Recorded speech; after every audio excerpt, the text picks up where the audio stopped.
Los cristianos somos llamados al estudio de la Biblia. Es a través de la palabra de Dios que podemos conocerle y crecer. 104.1 Redentor presenta al pastor José Martínez en Bíblica. Hola, soy el pastor José Martínez Villamil y este es tu programa Bíblica, Estudio y Respuestas de la Palabra de Dios, programa que se transmite semanalmente por aquí, por 104.1 Redentor FM, desde San Juan, Puerto Rico y a través de internet para todo el mundo. Te agradecemos tu fiel sintonía de cada semana y te recordamos que para preguntas o comentarios puedes escribirnos a la dirección electrónica pregunta@biblica.com, pregunta@biblica.com, Bíblica con 2K. Nuestra oración a Dios hoy es adaptada del Salmo número 26. Lavo y purifico mis manos, doy vueltas a tu altar, Señor, pronunciando la acción de gracias, pregonando todas tus maravillas. Amo, Señor, la belleza de tu casa, el lugar donde se sienta tu gloria. No dejes que muera entre pecadores, que acabe mi vida entre asesinos con sus manos llenas de infamia y su diestra repleta de soborno. Yo, en cambio, llevo una vida íntegra. Rescátame, ten piedad de mí. Mi pie sigue el camino recto, en la asamblea te bendeciré, Señor. Amén. Hoy continuamos con nuestro estudio sobre el Evangelio de Mateo, ya en el número 14. Así que, dicho esto, bienvenidos a Bíblica, un programa de estudio y respuestas de la Palabra de Dios. Estás en sintonía del programa Bíblica, estudio bíblico sistemático y enseñanza de cómo estudiar las Escrituras, con el análisis del doctor José Martínez. Bienvenidos de regreso a Bíblica, Estudio y Respuestas de la Palabra de Dios. Como hemos dicho, estamos en el Evangelio según San Mateo. Este es el estudio número 14. Ya hemos hablado de los Evangelios en general, hemos hablado del ministerio de Juan el Bautista, el bautismo y tentación de Jesús y el comienzo de su ministerio. En este momento, en el capítulo 5, estamos viendo específicamente el ministerio de Jesús en la enseñanza, en el famoso Sermón del Monte. Y habiendo cubierto ya las bienaventuranzas y ese pasaje tan hermoso de vosotros sois la sal de la tierra, la luz del mundo, entramos a un capítulo sumamente interesante, que es la relación entre Jesús y la ley. Primero quiero leer el pasaje aludido, es en Mateo capítulo 5, versos 17 al 48. No piensen que he venido a abolir la ley y los profetas. Estas son palabras de Jesús. No he venido a abolir, sino a dar cumplimiento. Les aseguro, mientras duren el cielo y la tierra, no dejará de estar vigente ni una letra, ni una coma de la ley, sino que todo se cumpla, sin que todo se cumpla. Por tanto, el que traspase uno de esos mandamientos más pequeños y así lo enseñe a los hombres, será el más pequeño en el reino de los cielos. En cambio, el que los observe y los enseñe, ese será grande en el reino de los cielos. Porque les digo a ustedes que no van a entrar en el reino de los cielos a menos que su justicia supere a la de los fariseos y de los maestros de la ley. Es Mateo 5, del 17 en adelante. Hay varias preguntas que tenemos que tener en mente cuando nos acercamos a un pasaje como este, tan pleno, tan lleno de significado y de preguntas también. Por ejemplo, ¿a qué ley se refiere Jesús cuando habla aquí? ¿Esta ley de la que él habla está abolida para el cristiano? ¿Qué significa eso de la letra, la tilde? Los profetas que se mencionan aquí no viene para abolir, sino cumplir, dice Jesús. Y palabras clave como abolir, cumplir, letra, tilde, desaparecerán, se haya cumplido, infringir, practicar, todo esto es importante. Y para colmo de este pasaje tan interesante, esa última aseveración de Jesús de que aquellos que quieren entrar en el reino de los cielos, su justicia debe ser superior a la de los escribas y fariseos y más aún deben ser perfectos, como dice el verso 48. Entre los estudiosos y basándose en el obvio énfasis del Evangelio de Mateo al pueblo judío, algunos han intentado discernir un diseño particular en este Evangelio de Mateo que hace que se parezca a Moisés y al Pentateuco. Por ejemplo, los 40 días en el desierto, los 12 apóstoles como representando las 12 tribus del pueblo de Israel, las 5 secciones en que podría dividirse el Evangelio de Mateo en comparación con los 5 libros del Pentateuco y, por supuesto, los mandamientos dados, como Moisés desde una montaña, y eso, por supuesto, refiriéndose a lo que encontramos en este hermoso Sermón del Monte. Independiente de los méritos de esta interesante comparación que nos vamos a considerar. En esta sección del Evangelio de Mateo encontramos el material en base al cual se discute el dilema de si Jesús estaba en contra de Moisés, o sea, de la ley, o, dicho de otra manera, si la enseñanza de Jesús elimina la necesidad o la vigencia de la ley. Para algunos, el dilema es otro. ¿Se está contradiciendo Jesús? Por un lado le escuchamos decir, oísteis que fue dicho, pero yo digo, y por el otro lado enfatiza el valor de la ley con la frase ni una jota, ni una tilde, etc. Hablando ahora en términos de la doctrina cristiana, todo esto se traduce a si el cristiano viene obligado a guardar los 10 mandamientos. En el punto extremo de esta discusión están los que llamaríamos legalistas, que insisten en la obligatoriedad del cumplimiento de toda la ley mosaica para los cristianos. Y en el otro extremo, aquellos que creen que el cristiano está absoluta y totalmente libre de la ley y que no viene obligada o obligado a guardar dicha ley. Al examinar el pasaje del cual estamos hablando hoy en Mateo capítulo 5, versos 17 en adelante, podemos identificar inmediatamente frases que explican la relación de Jesús con la ley y que quiero enumerar. En el verso 17, por ejemplo, dice que esta ley ha sido cumplida por Jesús. Dice, no he venido a abolir, sino a dar cumplimiento. En ese mismo verso, por supuesto, que esta ley es o ha sido cumplida por Jesús. En el verso 17, no he venido a abolir, sino a dar cumplimiento. Cumplida por Jesús, no viene a abolirla. Tercero, es una ley que es ratificada por Jesús. En el verso 18, mientras duren el cielo y la tierra, dice Jesús, no dejará de estar vigente ni una letra, ni una coma de la ley sin que todo se cumpla. Y ya sabemos aquí que las palabras jota y tilde hacen referencia a los caracteres más pequeños en el abecedario hebreo. En otras palabras, ni lo más mínimo va a dejar a quedar sin cumplimiento. Cuarto, es que Jesús no solamente no cancela o abole la ley, sino que la cumple, la ratifica, sino que también la exalta. Jesús dice en el verso 19, por tanto, el que traspase uno de estos mandamientos más pequeños y así lo enseñe a los hombres, será el más pequeño en el reino de los cielos. En cambio, sigue diciendo Jesús en el verso 19-20, en cambio, el que los observe y los enseñe, ese será grande en el reino de los cielos. Y quinto, la medida de Jesús. Jesús pone muy alto el listón, los versos 20 y 48, a los que ya hicimos alusión en este capítulo 5 de Mateo. Jesús dice en el 20, porque les digo a ustedes que no van a entrar en el reino de los cielos a menos que su justicia supere a la de los fariseos y de los maestros de la ley. Y para completar la expectativa aparente de perfección en los seguidores de Jesús. Si en el 20 dice, la justicia de ustedes tiene que ser superior a la de los fariseos y de los maestros de la ley, en el 48 dice, ustedes pues sean perfectos, como es perfecto su Padre Celestial. La palabra justicia aparece en Mateo 7 veces y muchas veces está asociada al tema del discipulado cristiano, de la vida dentro del reino de Dios siguiendo al Maestro Jesús. Esta justicia se refiere a la vida recta, que como ya hemos mencionado antes es el ideal de vida en obediencia a Dios, tanto en el Antiguo como en el Nuevo Testamento. Los fariseos pretendían vivir una vida de justicia en obediencia literal a la ley, una obediencia externa. Y aquí es donde viene el gran dilema para nosotros los cristianos, porque constantemente vemos a Jesús enfrentado a estos fariseos. Vemos en ellos, en los fariseos, una actitud de no aceptar las pretensiones mesiánicas de Jesús. Vemos en Jesús un dictamen de justicia inmisericordia cuando les habla y les califica de sepulcros blanqueados, etc. ¿Cómo es posible entonces que dada esta contienda, esta oposición del uno con el otro, Jesús nos diga ahora que nuestra justicia tiene que ser superior a la de ellos? ¿Cómo se entiende esto?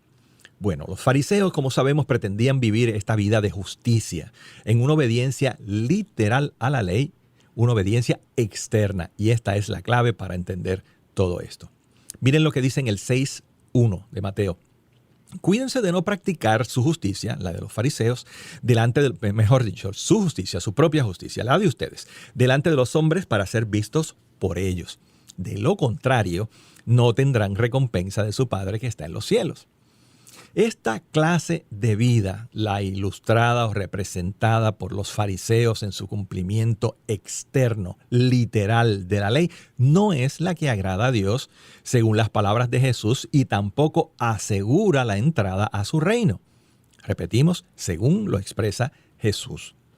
Para él, o sea, para Jesús, la justicia va más allá de un empeño legalista externo e incluye la práctica de lo que llamaríamos el espíritu de la ley, su aplicación interna al corazón. Esa es la clase de justicia de los que viven en el reino de Dios. Por eso las palabras de Jesús, repetimos, porque les digo a ustedes que no van a entrar en el reino de los cielos a menos que su justicia supere a la de los fariseos y de los maestros de la ley. De este tipo de justicia, de la cual en el verso 33 del capítulo 6 Jesús dijo, busquen primero el reino de Dios y su justicia. De este tipo de justicia se hablaba en el Antiguo Testamento, en las profecías relacionadas al nuevo pacto, y esto es extremadamente importante. Por ejemplo, miren en Jeremías 31:33, este es el pacto, anuncia Dios a través del profeta, que después de aquel tiempo haré con el pueblo de Israel, afirma el Señor. Pondré mi ley en su mente y la escribiré en su corazón. Yo seré su Dios y ellos serán mi pueblo. También en Ezequiel, un pasaje un poco más extenso, pero que hay que leer en su totalidad desde el verso 23 al 27 del capítulo 36. Repetimos, Ezequiel 36, 23 al 27. Dice, cuando dé a conocer mi santidad entre ustedes, las naciones sabrán que yo soy el Señor, lo afirma el Señor omnipotente. Los sacaré de entre las naciones, los reuniré de entre todos los pueblos y los haré regresar a su propia tierra. Los rociaré con agua pura y quedarán purificados. Los limpiaré de todas sus impurezas e idolatrías. Les daré un corazón nuevo y les infundiré un espíritu nuevo. Les quitaré ese corazón de piedra que ahora tienen y les pondré un corazón de carne. Infundiré mi espíritu en ustedes y haré que sigan mis preceptos y obedezcan mis leyes. Esto de nuevo es en Ezequiel capítulo 36, los versos 23 en adelante. Volvamos a Jesús y la ley. Por supuesto que Jesús cumplió la ley. Pero no solo eso, sus palabras especifican que él no tenía la intención ni la misión de abrogar la ley, sino cumplirla. Su tarea con respecto a la ley no era abrogar, dice él literal y directamente, sino cumplirla. Que Jesús cumpliera la ley mosaica era de esperarse. Uno dice, bueno, era judío, así que le correspondía. Pero hay algo más aquí sobre este tema, seguramente. Cuando Jesús dice que vino a cumplir la ley, usa una palabra que implica no solamente que ha obedecido a la ley, sino que también ha dado cumplimiento a la ley. O sea, cumplir aquí se usa en dos sentidos, en obedecer y en dar cumplimiento. Jesús no solo obedeció, sino que con su llegada y ministerio fue el cumplimiento cabal de las palabras anunciadas en el Antiguo Testamento. Todo lo que nosotros conocemos como el Antiguo Testamento, la ley, los profetas, los escritos, o sea, la Tanakh, como le llaman los judíos, tiene su cumplimiento en Jesús. Todo se cumple en Jesús. Jesús ha venido a dar cumplimiento a la ley, no solo en el sentido de que es obediente a ella, sino que lo que ésta anuncia es cumplido en la persona, ministerio, muerte y resurrección de Jesús. John Stott, en su comentario excelente, de paso, sobre el Sermón del Monte, nos ayuda a entender de una manera más abarcadora en qué sentido Jesús cumplió la ley.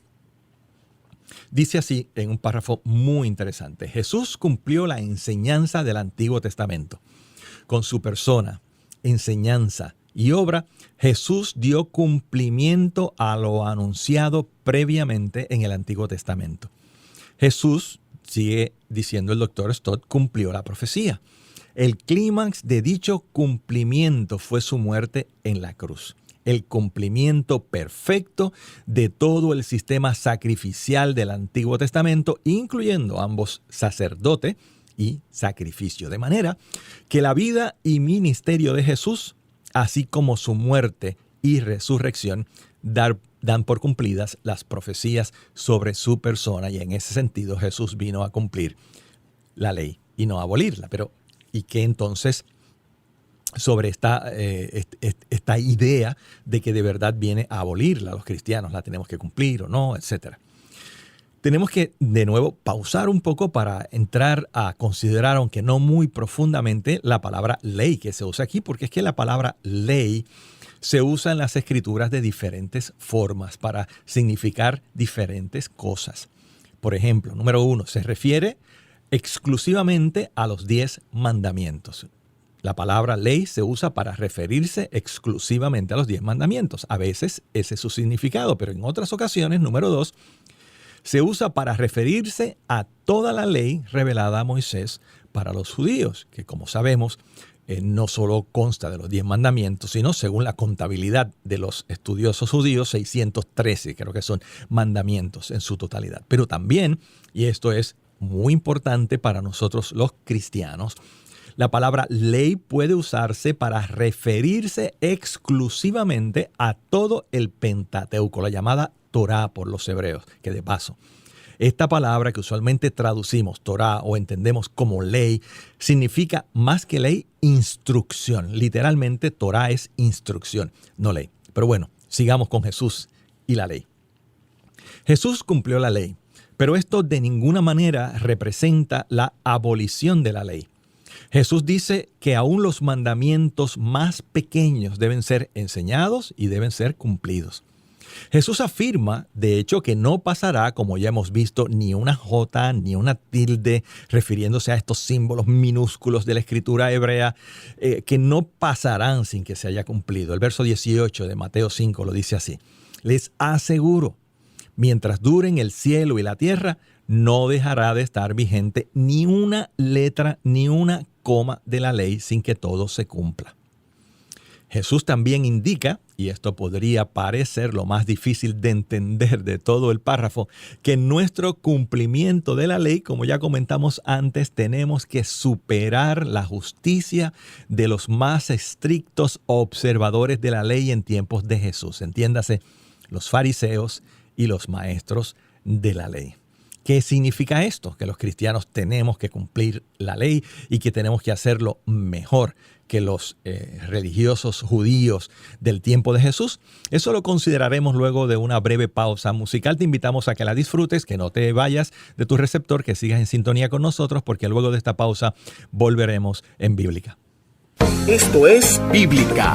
Sigue en sintonía del programa radial que te brinda herramientas para estudiar y comprender las Escrituras. Bienvenidos de regreso a Bíblica, estudio y respuestas de la Palabra de Dios.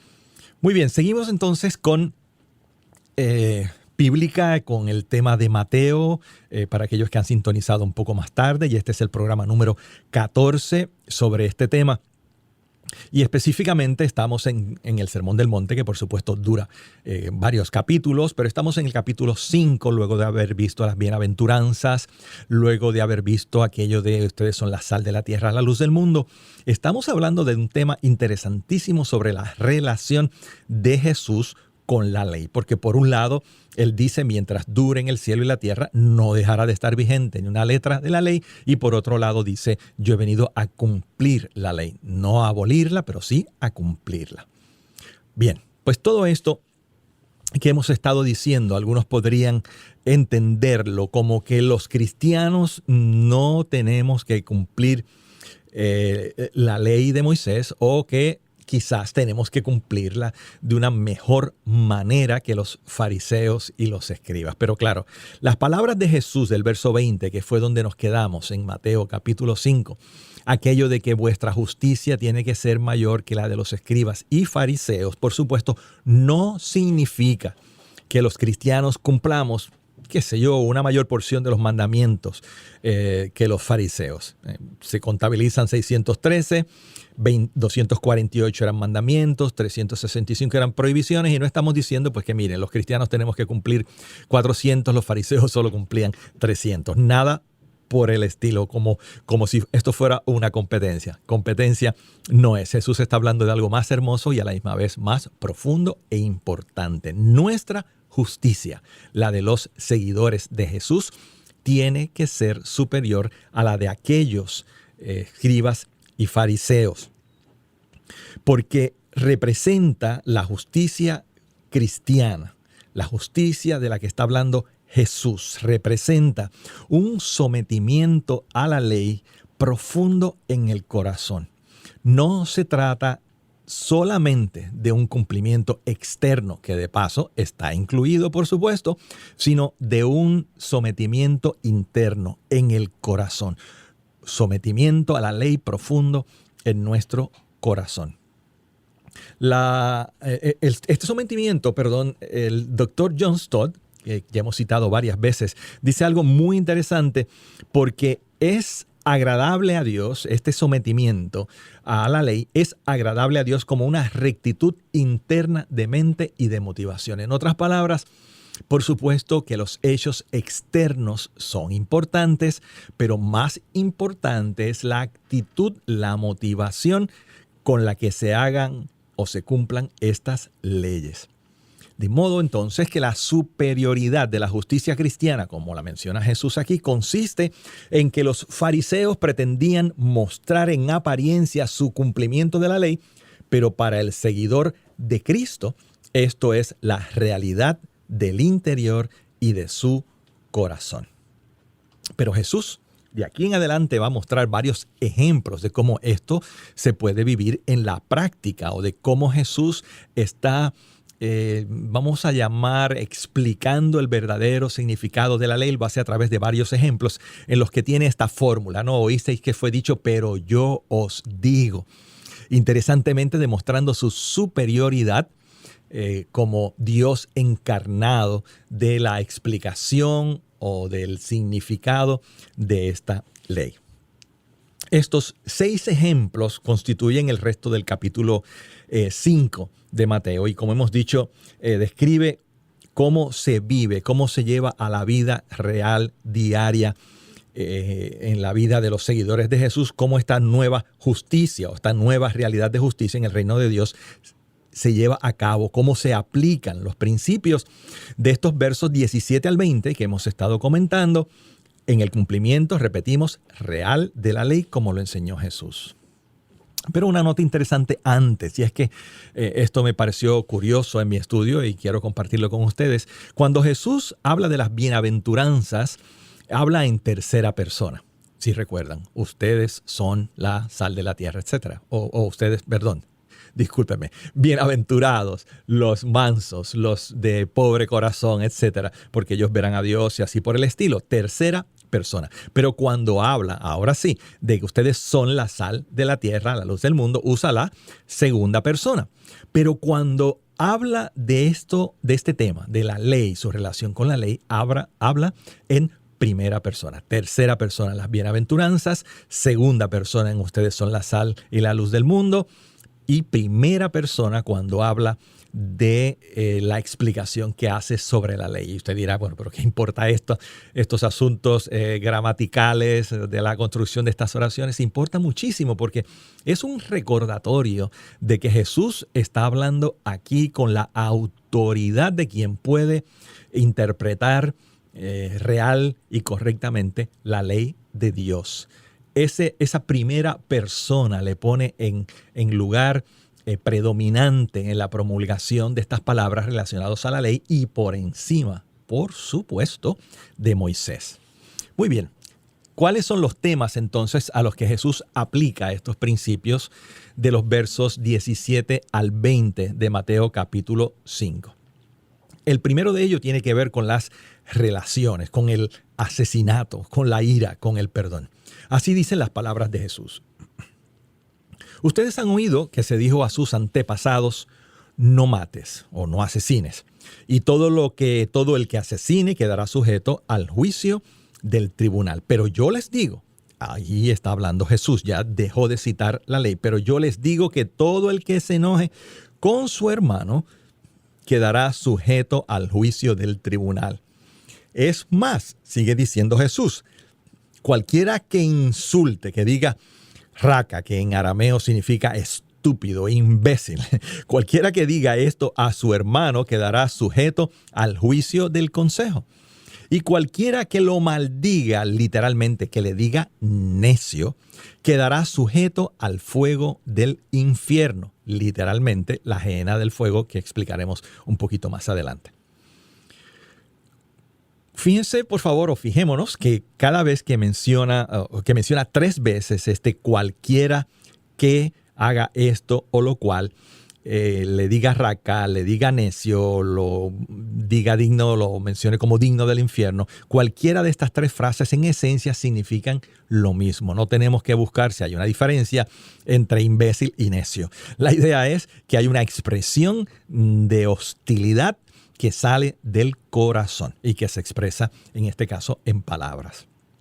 Porque Jesús está incluyendo en esta aplicación del verdadero significado de la ley, la dimensión interior, o sea, la parte mental, si es que queremos decirlo de esa manera, del mandamiento de no asesinar. Ya no es solo el acto externo, hay una dimensión que es importante para Dios porque a Dios le interesa nuestro corazón.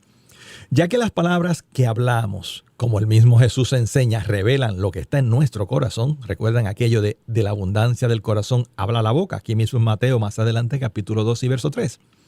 Como las palabras que hablamos representan o revelan lo que está en nuestro corazón, los insultos mencionados, sea raca, sea imbécil, sea tonto, sea necio, sea el que sea, estos insultos mencionados reflejan el grado de ira, de hostilidad que se alberga en el corazón en estos casos, del que manifiesta estas palabras.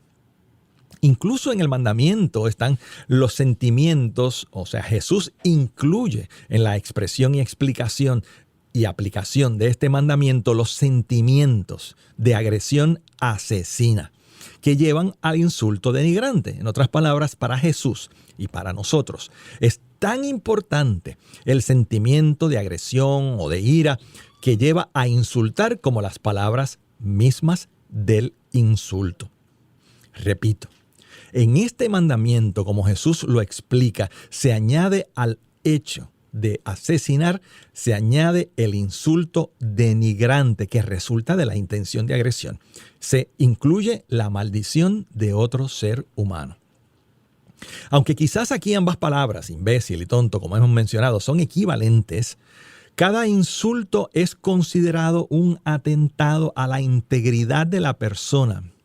Máxime si es en público y dada la importancia del nombre de una persona en esta cultura. El castigo por esas faltas debería ser severo, dice Jesús.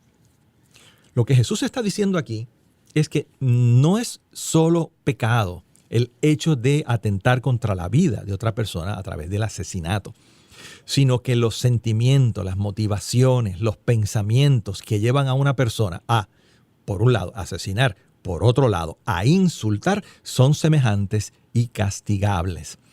Particularmente en esta cultura donde decirle a una persona imbécil es atentar contra su propia integridad. Llamarle imbécil, llamarle tonto, es cambiar el nombre, por así decirlo. Y el nombre, repetimos, es parte de la identidad de una persona y de su carácter en estos tiempos y por lo tanto muy importante. Así que Jesús dijo, entonces, a ustedes les dijeron, esto es lo que dice el mandamiento, y el mandamiento queda vigente, por supuesto. No mates, o no asesines, pero yo les digo que todo el que se enoje contra su hermano, etc. Y termina diciendo este verso, quedará sujeto al fuego del infierno, literalmente a la gehenna del fuego. Así que tenemos que hacer un pequeño alto para hablar algo de este fuego del infierno, de esta gehenna. La palabra gehenna ocurre 12 veces en el Nuevo Testamento, 11 de las cuales ocurren en los Evangelios. La otra, de paso, ocurre en Santiago 3:6.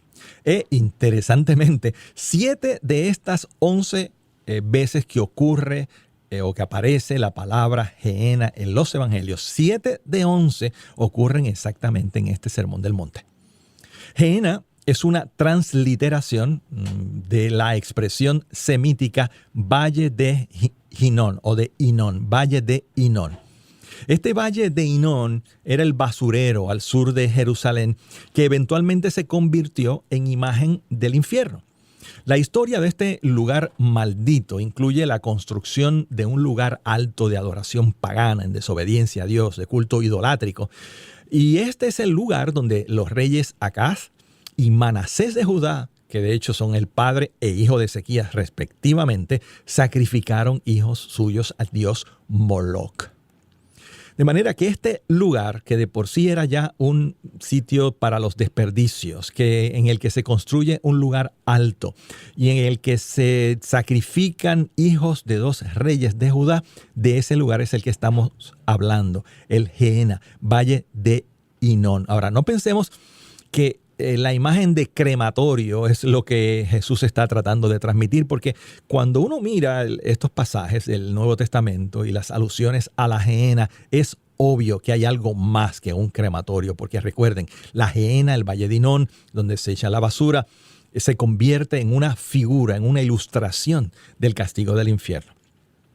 Porque con este lugar, Gehenna, se designa entonces el lugar de condenación a donde van los impíos después de la muerte, un lugar de sufrimiento consciente y eterno. Es de este lugar del que en otras partes se escribe lo siguiente, y esto es en Marcos 9:43. Si tu mano te fuera ocasión de caer, córtala. Mejor te es entrar en la vida manco que teniendo 2 manos ir al infierno, al fuego que no puede ser apagado, donde el gusano de ellos no muere y el fuego nunca se apaga. A estas palabras, y aún en el contexto de no asesinarás, Jesús presenta la solución del perdón y de la reconciliación. Verso 23.